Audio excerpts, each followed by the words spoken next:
Okay po, magandang gabi po sa inyong lahat ulit. Andito na naman po tayo. At ang oras po ay 6:30 na ng gabi. At syempre, luluto ulit tayo ng ating dinner. Yan. So, kasama na rin po pala yung baon bukas. Okay?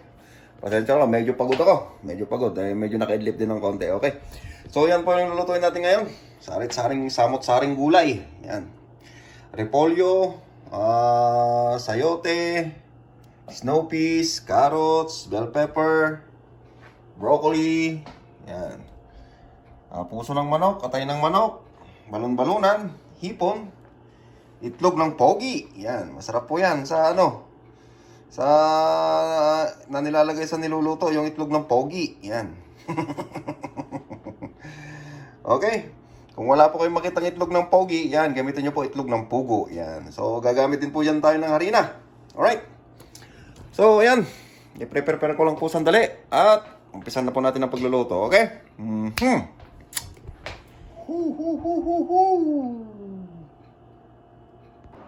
Okay, welcome back po ulit. Yan. So, nahiwa-hiwa na po natin yung ating mga gulay. Repolyo, snow peas, ang ating pong bell pepper, broccoli, sayote, at yung ating carrots. Okay. So, yun naman po yung atay natin. Balon-balunan, puso, yung hipon, at saka yung itlog ng pogi. Yan, itlog po ng pogi yan. Kasi walang itlog ng pugo. Atay naman po yung ating harina. Tunaw na, okay. So, nagpainit na po ako ng mantika rito. Yun na po yung bawang sibuyas natin. Okay, so try po natin. Hindi pa mainit. Come on. Hindi pa siya mainit. Hindi pa siya masyadong mainit. Okay. So, ang gagawin po natin dito, lalagay na po natin lahat gaya ng dati. Sama-sama na po yan. Hindi po yan makaka-apekto sa panlasa niya at di po nakakasira yan sa luto. Maniwala po kayo sa akin. Hindi na pong kailangan unang-unahin ng bawang. Ay, mangsong-song. Okay. So, ayan po. Gisa-gisa lang po natin. No?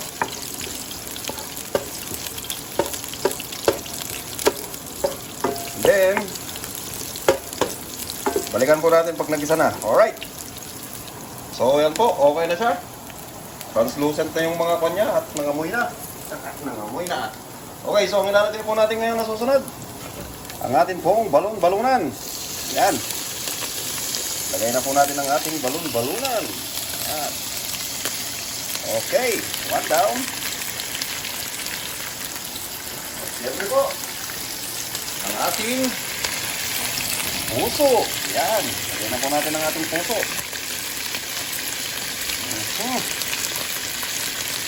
Okay ba?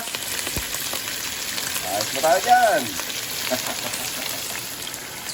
Siyempre, ang ating atay. Yan ang ating atay. Okay.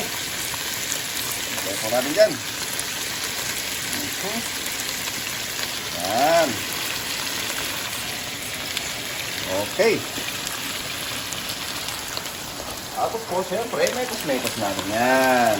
Para magisa-gisa. Yan. Dito ba? Okay.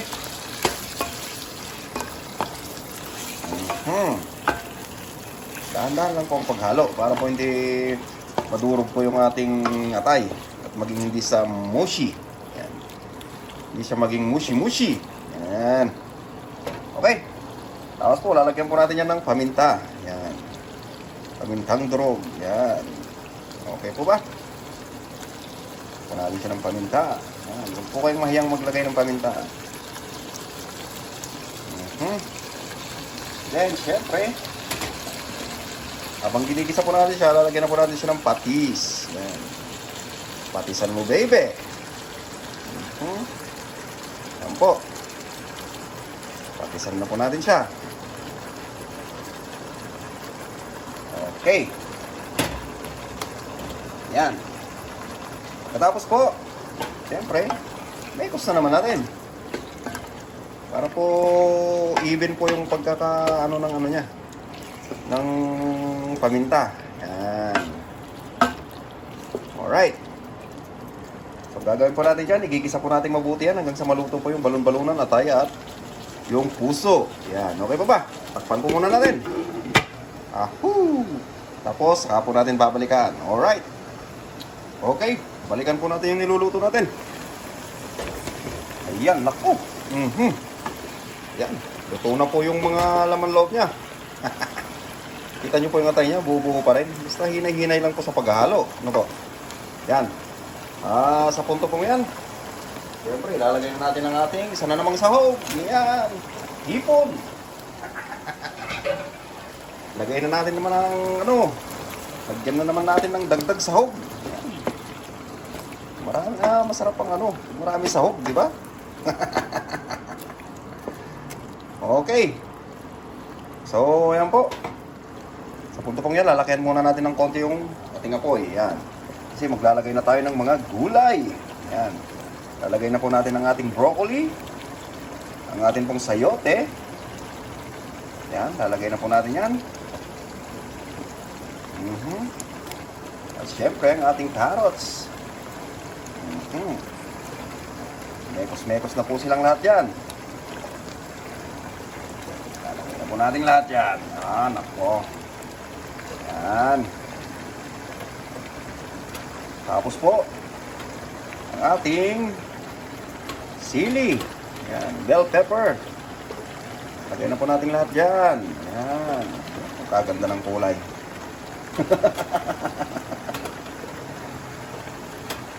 Okay, saka po natin lulutuin ng saglit lang. Okay, ganun po yun.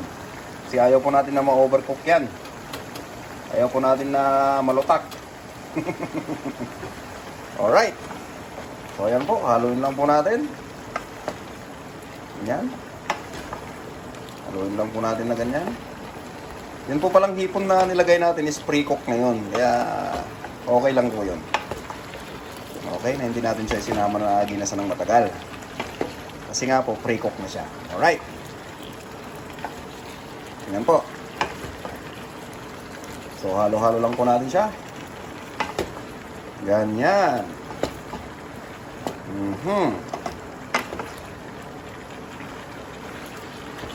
Okay. Tapos, lutuin lang po natin siya for maybe 1 minuto at 15 seconds. Yan. Takpan po natin. Para hindi po siya ma-overcook. Okay? Saka po natin balikan. Okay po. After 1 minute, check po natin siya. Yan. Huwag na natin po siyang tatakpan. At lutuin nyo na lang po siya sa lambot po na gusto nyo. Okay? Pero gusto ko po kasi yung ang pagkakaluto niya, half cook lang. Yung crunchy siya. So, ganyan lang po muna. Medyo sa tingin ko, medyo pa siya. Hilaw. Yan. So, ayan po. Okay? Ganyan po muna. Babalikan po natin. After mga maybe 30 seconds or 1 minute. Okay? Okay po, after 15 seconds, pwede na po natin ilagay yung ating snow peas. Hinuli ko nga pala to. Hinungi. Lalagay ko po ito na panghuli kasi nga po, madali po itong maluto. Okay? Tsaka po, papaibabaw natin ang ating repolyo. Ayan. Ayun. Ayun na po siya. Okay. Saka po natin siya ngayon. Siyempre, lalagyan po natin ulit ng patis. Patis na po ang paninimpla ko kasi hindi na po ako maglalagay ng soy sauce. Kasi ayaw kong masyadong dark yung kulay. Kasi parang hindi siya masyadong apit, parang hindi siya masyadong kaaya-aya tingnan pag masyadong black. Tapos maglalagay po tayo dito ng oyster sauce. Yan. Kasi nga po may oyster sauce na tapos may soy sauce pa. Parang hindi na po siya kaaya-aya pag medyo tignan. Ano po? Yan. Okay. So yan po yung nilagay natin and then maglalagay po tayo ng konting sugar. Yan. Lalagay po tayo ng konting sugar. Alright. dito na po papasok yung ating yan. Ang atin pong tinunaw na cornstarch. Yan. All purpose pala yan, all purpose.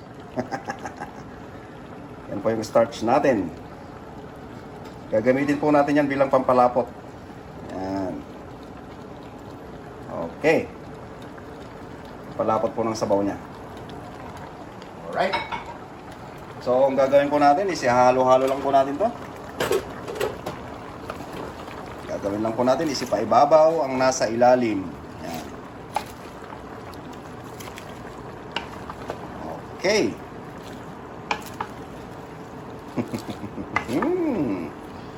Baby.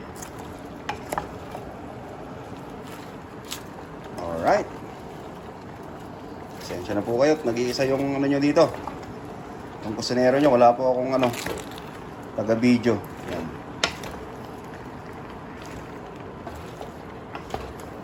Okay.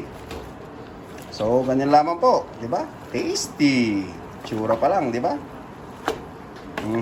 Yun, lumapot na yung sabaw. Nakita nyo po yun? Sa ilalim? Yun o. O, diba? Sabaw niya. Oh my goodness. Yun po yung hinahanap nating texture. Okay. So, saglit lang po lutuin to. Let's say 1 minute. Okay. So, balikan po natin. Okay, halo-haloin ko muna. Alright. So, yan po yung tsura niya ngayon. Nahalo-halo na po natin. Tapos, ang gagawin po natin, sprinkle po siya natin ng konting magic. Yan. Konting magic. Alright. Saka po natin ipapasok ang ating, alam nyo na, diba? Ating pinapasok ang ating itlog. Yan. Papasok na po natin ang ating itlog ng pogi. Kung wala po kayong makitang itlog ng pogi, yan, pwede na po kayong gumamit ng itlog ng pugo, gaya ng ginamit ko. Kasi wala po akong makitang pogi kanina. Alright. Naku, grabe. Halo-halo lang po natin siya. Ganyan. And then, boom!